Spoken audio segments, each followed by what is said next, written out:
আলাইকুম। আমার পিছনে তো নদীর একটা দৃশ্য, দলগা লক্ষ্মীপুর চুয়াডাঙ্গা এই নদীটা।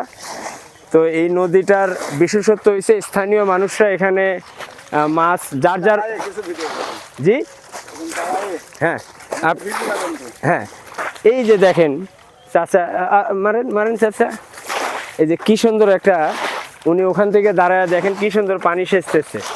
তো এইগুলা আপনার গ্রাম অঞ্চলে না আসলে আসলে দেখা বা বোঝা মুশকিল। আমি একটু ওই পাশে যাই। চাচা একটু দাঁড়াবেন? আপনি ভালো আছেন চাচা? আলহামদুলিল্লাহ, খুব ভালো। বাবা আপনার এই দৃশ্যটা তো খুবই ভালো লাগলো।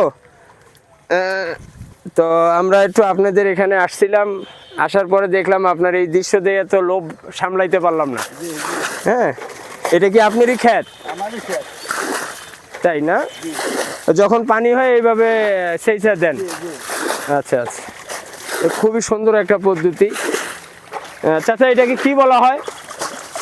এটা হলো সেকনি বলা হয়। সেকনি সেকনি সেকনি মানে গ্রামের ভাষায় সেকনি। তো দেখেন স্যালো মেশিনের থেকে চাচার মনে হয় পানি বেশি উঠতেছে। হ্যাঁ চাচা, আমি একটু ট্রাই করি, যাবেন না? দেখি একটু। দেখবেন, দেখেন। হ্যাঁ, আপনার এন থেকে দেখি দেখি আমি পারি নাকি।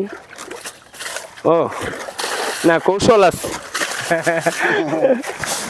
কৌশল ছাড়া হবে না। হ্যাঁ কৌশল আছে চাচা, 2-4 বার দিলে পারমু চাচা। জি জি। হ্যাঁ, আমরাও কিন্তু গ্রামের মানুষ। হ্যাঁ ঠিক আছে, আপনাকে কষ্ট দিলাম বাবা। আপনার নাম কি? আমার নাম মোহাম্মদ মুসাব্বুল। মোসাব্বুল না? ভালো আছেন আপনি? আলহামদুলিল্লাহ, কষ্ট দিলাম খুব ভালো। বাবা, না, মনে না, কষ্ট কোনো নিয়েন না। কষ্ট নেই, আরো। জি ভালো থাকবেন। আসসালামু আলাইকুম। ওয়ালাইকুম আসসালাম। ঠিক আছে, ভালো থাকেন। জি।